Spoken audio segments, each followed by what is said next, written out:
991 ሀገር ውስጥ እስከ ዓለም አቀፍ ሳይንሳዊና የረቀቁ የወንጀል ምርመራ ውጤቶች እንዲሁም ተረኮች የሚስተናገዱበት ዝግጅት ቀርባል። 991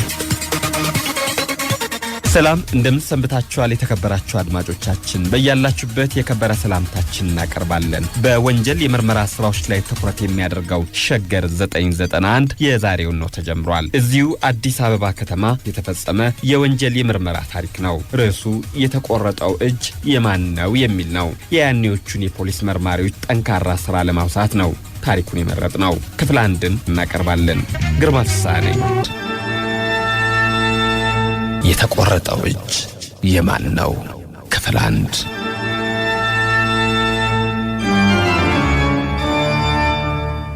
ጊዜው የሐምሌ መባቻ ነበረም።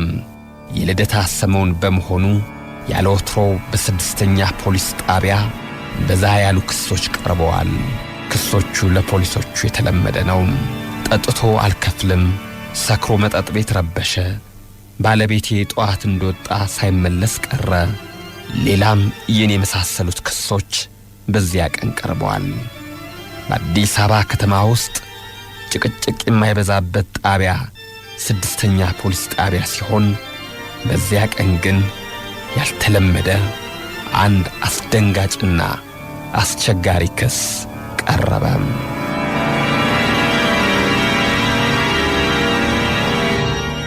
ከሌሊቱ 8 ሰዓት ገደማ መርማሪው ፖሊስ በወንበሩ ላይ ቁጭ እንዳለ እንቅልፍ ተጫጭኖት ከጠረጴዛው ላይ ጭንቅላቱን አዘንብሎ ያንቀላፋ ነበረም።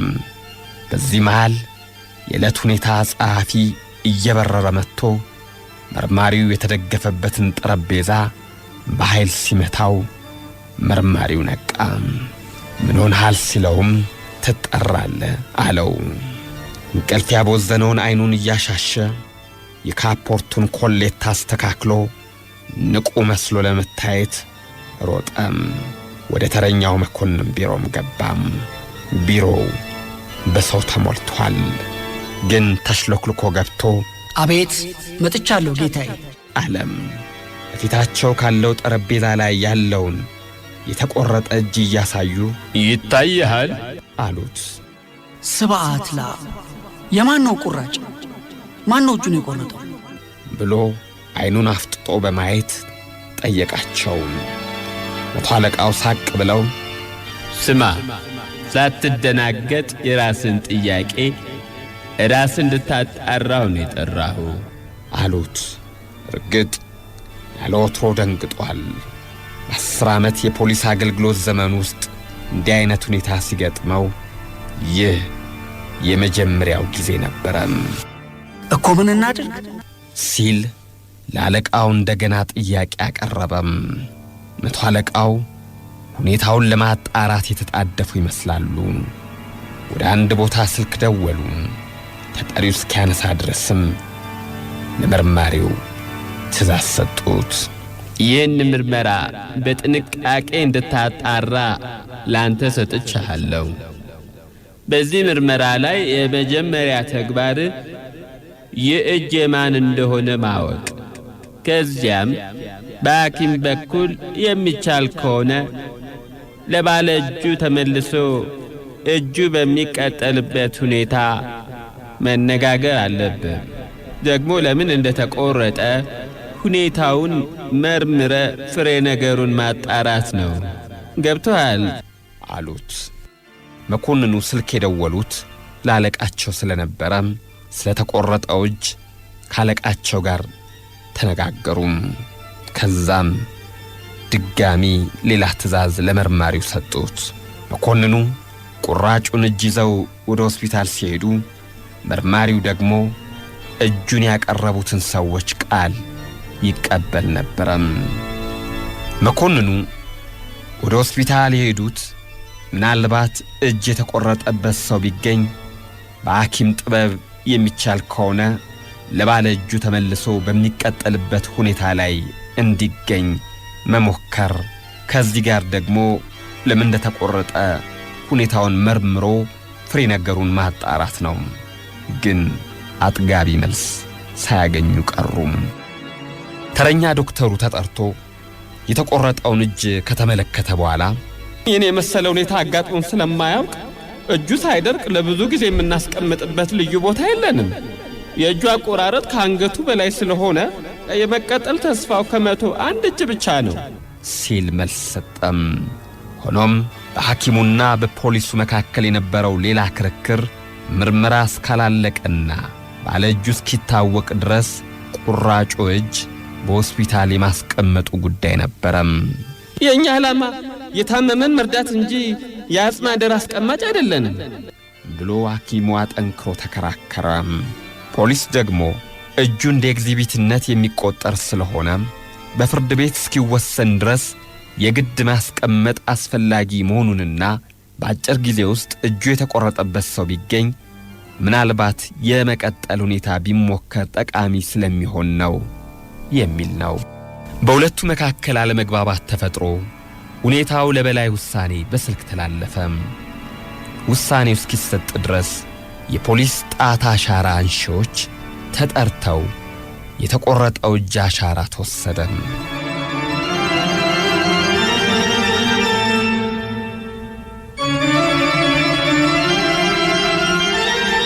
የእጁ አቆራረጥ ከሰዓት ማሰሪያው አንጓ ላይ ስለነበር ለጣት አሻራው አመዘጋገብና ምርመራ አስቸጋሪ አልነበረም። እነዚህም እርምጃዎች እስኪፈጸሙ ድረስ በስልክ በተደረገው አቤቱታ የተቆረጠው እጅ በተረኛ ሆስፒታል በጥንቃቄ እንዲቀመጥ ታዞ ቁራጩ እጅ ለሐኪሞቹ ተሰጠም። ከሐኪሙ ጋር እንደተደረገው ንትርክ ሁሉ የእጁን ቁራጭ ይዘው ከቀረቡት ሰዎች ጋር ጠንካራ ክርክር ተደርጓል። እጁን ይዘው የቀረቡት ብዙ ሰዎች ነበሩ። ቃል እንዲሰጡት ከተጠየቁት መካከል አንዱ አቶ አየለ የተባሉ እጁን የቆረጡት ሰው ይገኙበታል። አቶ አየለ ቃላቸውን በሚሰጡበት ጊዜ በጣም የተናደዱና የተቆጡ ይመስላሉ። ይሄን ያክል የምትጨነቁት ለሌባ እጅ ነው? እኔና ጎረቤቶቼ እንቅልፋችንን አተን በጣቢያ ውስጥ የምንጉላላው ሌባ ለምን ተነካ ብላችሁ ነው? በማለት ጠረጴዛውን ይደቁ ጀመረም። ጌታዬ፣ የቆረጡት እጅ የሌባ ይሁን የሰላማዊ አልታወቀምና የኛ ጥረት ይህን ለማጣራት ነው። እባክዎ ቃሉን ይስጡ አላቸው የምርመራ ቡድኑ ኃላፊም። ለእናንተ አልሰጥም ብለው ወደ አንድ ቦታ ስልክ መደወል ጀመሩም። ሄሎ ኮሎኔል፣ እንደምን አመሸ? እዚህ እናንተ ሰዎች ያጉላሉኛል። ይኸውልህ ከአንድ ሰዓት በፊት ሌባ መስኮቴን ሰብሮ ሲገባ በፋስ መጥረቢያ እጁን ቆረጥኩት። ሌባው ግን ቁራጩን ጥሎ አመለጠ።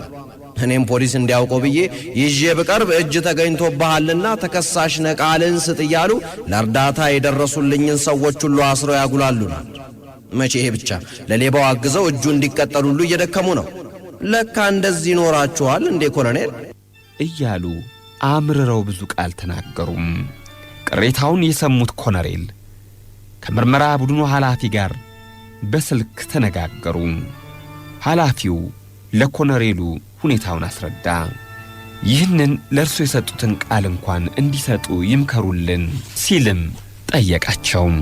ኮሎኔሉ የሕጉን ሥርዓት ጠቅሰው የግድ ቃል መስጠት እንዳለባቸው አስረዷቸው ለአቶ አየለም። አቶ አየለም በዚህ ተስማምተው ቃል መስጠት ጀመሩ።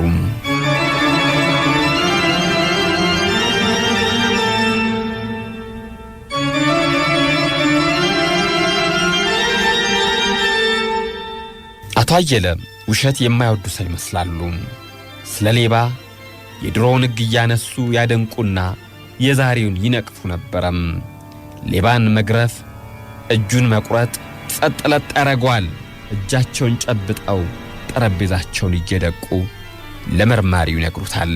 መርማሪው ሳቅ ብሎ እውነቶትን ነው ይላል። ታዲያ ካመንክበት ለምን ታጉላላኛለህ አሉት። ሕግ ስለሆነ እንዴት እንደቆረጡት ለምን እንደቆረጡትና እጁ የማን እንደሆነ መታወቅ አለበት አላቸው። እሺ ይሁንልህ አሉና ቃላቸውን መስጠት ጀመሩ። በመጀመሪያ በሬን ለመስበር ሲሞክር ነቃው። ሽጉጤን ለሰው አውሸው ስለነበር ማድረገውን አጣው። ዝም ብዬ አዳምጥ ነበር። በሩ ስለጠነከረበት ወደ መስኮቱ ሄዶ ቀጭ ሲያደርግ ሰማሁት። አጥንት ምሰብርበትን ፋስ መጥረቢያ አንስቼ ወደ መስኮቱ ተጠጋሁ። ሌባው መስኮቱን ከፈተው። ከዛም በኋላ ለ2 ደቂቃ ያክል ዝም ብሎ ከውጭ ቁጭ አለ። መንቃቴንና አለመንቃቴን ለማጣራት ይመስለኛል። ከዚያም በኋላ አንድ እጁን ወደ ውስጥ ቀስ ብሎ አስገባ። ተንጠራርቶም ወደ ውስጥ ለመያዝ ሲንጠራራ በፋሱ መጥረቢያ መታሁት። ይፈሪ ሌባ የእጁን ጉምድ ትቶ ሄደ አሉ። ከመሰንዘሮ በፊት ማንህ ብለውታል ሲል ቃላቸውን የሚቀበለው መርማሪ ጠየቀም። እንደምን ማለት ነው? ለሌባ ድምፅ ማሰማት እኮ አምልጥ እንደማለት ነው ሲሉ መለሱለት። ሌሎች ሰዎችም በሰጡት ቃል ጫጫታ ሰምተው ለእርዳታ መድረሳቸውንና የተቆረጠውንም እጅ በአቶ አየለ ቤት ውስጥ ማግኘታቸውን አስረዱም። ቃል የመቀበሉም ሥራ እስኪጠናቀቅ ድረስ 11 ሰዓት ሆነም። አቶ አየለ እጅ የቆረጡ መሆናቸውን ባይክዱም ከማን እንደቆረጡት ለማወቅ አልተቻለም። ወንጀሉ የተፈጸመው በመከላከል ቢሆንም የመከላከል ተግባሩ ሕጋዊ ይሁን አይሁን ለመለየት በመጀመሪያ እጁ የተቆረጠበትን ሰው ማወቅ ያስፈልጋል። ታዲያ እስከዚያው ድረስ እጁን የቆረጡት አቶ አየለ እንዴት ይሆኑ? ይታሰሩ ወይስ ይፈቱ? በጣቢያው በኩል ይህን የመሰለ አማራጭ መቅረቡ አቶ አየለን አስቆጣቸው። ግን ሕግ ነውና ሁኔታው እስኪጣራ ድረስ በጣቢያው እንዲቆዩ ተደረገም።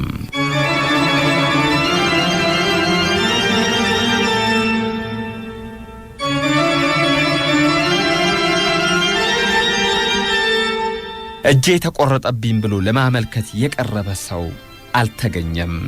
ይህም በመሆኑ ከተቆረጠው እጅ በተወሰደው የጣት አሻራ አማካኝነት በማዕከላዊ መዝገብ ቤት የሚደረገው ፍለጋ እስኪጠናቀቅ ድረስ በአዲስ አበባ ከተማ ባሉ ሆስፒታሎች ውስጥ እጅ ተቆርጦ የተኛ ወይም ታክሞ የሄደ ሰው እንዳለ ለመፈለግና ጧትም ለመታከም ሲቀርብ ለማግኘት እንዲቻል ሲቪል የለበሱ ፖሊሶች እንዲሰማሩ ተደረገም። አንድም እጀ ቆራጣ ወደ አንዳቸውም ሆስፒታል አለመቅረቡም ተረጋገጠም። በዚህ መካከል ከበላይ አንድ ጥብቅ ትዕዛዝ መጣ። ትዕዛዙም 24 ሰዓት ባልሞላ ጊዜ ውስጥ እጅ የተቆረጠበት ሰው ተፈልጎ እንዲገኝና ከተገኘም በኋላ በሆስፒታል የተቆረጠው እጅ እንዲቀጠል የሚል ነበረም። እናም ፖሊስ በሆስፒታል፣ በቤተ ክርስቲያን፣ በሰፈር፣ በመንደር ፍለጋውን ቀጠለም። ወደ ሆስፒታል የተላኩት ፖሊሶች በጠዋት ለሕክምና የቀረቡትን በሽተኞች በማማተርና ሌሊት እጀ ቆራጣ ሰው ለሕክምና ቀርቦ እንደሆነ የሆስፒታሉ ሠራተኞችን በመጠየቅ የድንገተኛ መታከሚያ መዝገብ በማገላበጥ ማጣራታቸውን ጀመሩም። በቤተ ክርስቲያኑ የተላኩት ደግሞ ለቀብር የሚመጣውን አስክሬን በመከተል የሞተው ማን እንደሆነ በመጠየቅ የሚያጠራጥር ከሆነ እንዲያሳውቁ ተደረገም። ዋናው መርማሪ ደግሞ በጣቢያ ሆኖ ለምርመራ የተሰማሩትን ፖሊስና በልዩ ልዩ መገናኛዎች አማካኝነት የሚቀርቡትን ሪፖርቶች ይቀበል ነበረም። ይህ አሁን እጁ የተቆረጠው ሰው ጉዳይ 10 ዓመት በምርመራ ሥራ ላሳለፈው መርማሪ አንገሽግሾታል። በጣቢያው እንዲቆዩ የተደረጉት አቶ አየለም ይዝታሉ፣ ይሳደባሉ፣ ይበሳጫሉ። ምን ፖሊስ አለ፣ ፖሊስ ድሮ ቀረ እያሉ የማይናገሩት ቃል አልነበረም። ስለሳቸው መታሰር በስልክ የሚተላለፈው ቃልና እየመጡ የሚያስቸግሩት ከትንሽ እስከ ትልቅ ደረጃ ያላቸው ዘመዶቻቸውና ጓደኞቻቸው የሚያቀርቡት አቤቱታና ጥያቄ መስማቱ ለመርማሪው እጅጉኑ ከባድና ሰልች ሆኖበት ነበረም። መርማሪው አንዳንዱን በጥሞና አስረድቶ ፈገግታ አሳይቶ ደልሎ ለማስለቀቅ ሲሞክር፣ ሌላው ደግሞ በሀብቱም ሆነ በስልጣኑ እየተመካ ድንፋታውን ሲያወርድበት ቆየም። መርማሪው በሆነው ምርር ብሎ ባለበት ሰዓት ከቂርቆስ ቤተ ክርስቲያን ከተላኩት መርማሪዎች በስልክ የተላለፈ መልእክት መኖሩ ተነገረው። እኛ ከመድረሳችን በፊት አንድ ሰው ተቀብሯል። እስካሁን ድረስ ባደረግነው መከታተል ተቀበረ የሚባለው ሰው በሌብነት ወንጀል የኖረና ዛሬ ሌሊት በቤቱ በራፍ ላይ ሞቶ መገኘቱ ይነገራል። ሆኖም ስለ እጁ መቆረጥ የሚያስረዳን ሰው አላገኘንም። አንዳችን ወደ ሟች ቤት ከለቀስተኛ ጋር ለመሄድ እየተሰናዳን ነው። የሚቻል ከሆነ ሰራተኛ ይጨመርልን የሚል መልእክት ነበረም።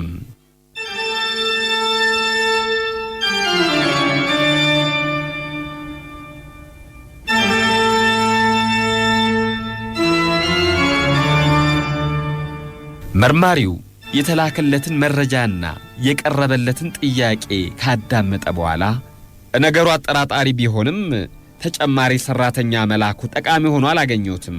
ጉዳዩ ኃይል የሚጠይቅም አይደለም። ዋናው ነገር የሞተው ሰውና የተቀበረው አስክሬን የማን መሆኑን ማወቅ ብቻ ስለሆነ ይናጣሩ ሲል ለባልደረቦቹ መለሰም። የምርመራ ቡድኑ ተስፋ የሆነለት ከተቆረጠው እጅ ላይ የጣት አሻራ ስለተወሰደ በአሻራው አማካኝነት የፖሊስ ሪከርድ ክፍል የሚሰጠውን ፍንጭ ብቻ ነበረም። ከቀኑ 8 ሰዓት ላይ ከማዕከላዊ ወንጀል መዝገብ ቤት የጣት አሻራው መልስ ደረሳቸው። የተላከው የጣት አሻራ የቀኝ እጅ ብቻ ሲሆን ከዚሁ የተገኙት የአሻራ መለያዎች የሚያመለክቱት በመዝገብ ቤት በፋይል ቁጥር 8113/46 የተመዘገበ ነው። በዚህ መዝገብ ላይ ሪከርድ የሆነው አንድ ሰው በብዙ ስሞች የሚጠራ 14 ጊዜ በሌብነት በሥራ ፈትነትና በማጭበርበር ወንጀል የተከሰሰ ነው። በጣት አሻራው አማካኝነት የተገኘው መዝገብ እንደሚያስረዳው ሸሪፍ ሳሙኤል፣ ከበደ ደቦጭ፣ ዳውሳ በየሳ፣ ሐሰን ሻውድ፣ አምታታው ዘለቀ፣ ኃይለ ማርያም ሰሙ ይባላል። እንዲሁም በጓደኞቹ ዘንድ አልቢኑ በሚል ቅጽል ስም የታወቀ ነው። ሰውየው ቦታ እየቀያየረ ነው የሚኖረው። ሆኖም አዘውትሮ የሚኖረው ከፖሊስ ጋራዥ በላይ ስላሴ ገበያ ከተባለው ቀበሌ ነው። በመጀመሪያ ሪኮርዱ ጊዜ የነበረው ልዩ ምልክት ከግራ እጁ ላይ ጠባሳ ነበረው። በአራተኛ ጊዜ ሪኮርዱ ላይ ደግሞ ግንባሩ ላይ የተጋደመ ጠባሳ መኖሩን ይገልጻል የሚል ነው። ይህ ከደረሰ በኋላ ለመከታተል ወደ የአቅጣጫው የተሰማሩት ፖሊሶች እንዲመለሱ ተደረገና በየበኩላቸው የያዙትን ማስታወሻ ማገናዘብ ጀመሩ። በቂርቆስ ቤተክርስቲያን ተቀበረ የተባለው ደረሰ የሚባል የቀን ሰራተኛ ሲሆን እሱም ባልታወቀ ሰው ተመቶ የሞተ መሆኑን ምርመራውን በበኩላቸው የሚከታተሉት የነፍስ ግድያ ጓድ ሰራተኞች በቦታው ተገኝተው ባገኙት መረጃ መሰረት ሊያረጋግጡ ቻሉ። በዚህ ዕለት በየቤተ ክርስቲያኑ የተቀበሩ ሰዎች ስም ከሪኮርድ ላይ ከተገኙት ስሞች ጋር ቢገናዘብም ተመሳሳይ ሆኖ አልተገኘም። ወደ የሆስፒታሉ ከተሰማሩ ፖሊሶች ለምርመራ ክፍል የደረሰው ማስታወሻ ጠቃሚ ሆኖ አልተገኘም። ይህም በመሆኑ ከቀኑ 8 ሰዓት ላይ ወደ ሥራ ከሚገቡ ፖሊሶች 3ቱ በሪኮርዱ ላይ በተገኘው ማስረጃ መሰረት ስላሴ ገበያ ከሚባለው ሰፈር ሄደው እንዲከታተሉ ተሰማሩ። ባለ እጁ ሰውዬ ባይገኝም እጅ ቆራጩ አቶ አየለ ግን በዋስ እንዲለቀቁ ተደረገም። እነዚያ ወደ ስላሴ ገበያ ሰፈር የተሰማሩት ፖሊሶች ከተላኩ ከ3 ሰዓት በኋላ ለምርመራው ክፍል አንድ ሪፖርት አስተላለፉም። በስላሴ ገበያ ከአንዲት ሴተኛ ዳሪ ቤት ውስጥ ከበደ ደቦጭ የተባለ ሰው እጁን የእንጨት መሰንጠቂያ ቆረጠው በመባል ተኝቷል ይባላል። ወደ ቤት ገብተን እንዳንጠይቀው የምናውቀው ሰው የለም፣ ምን ማድረግ አለብን ሲሉ የምርመራ ክፍል ኃላፊውን ጠየቁት።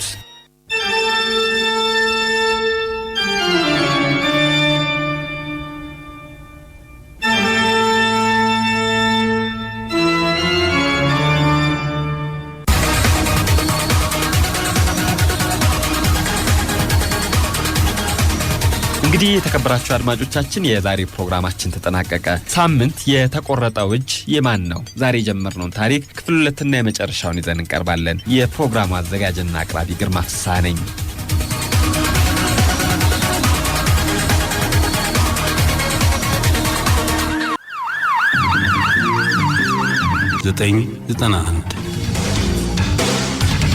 ሀገር ውስጥ እስከ ዓለም አቀፍ ሳይንሳዊና የረቀቁ የወንጀል ምርመራ ውጤቶች እንዲሁም ተረኮች የሚስተናገዱበት ዝግጅት ቀርባል። 991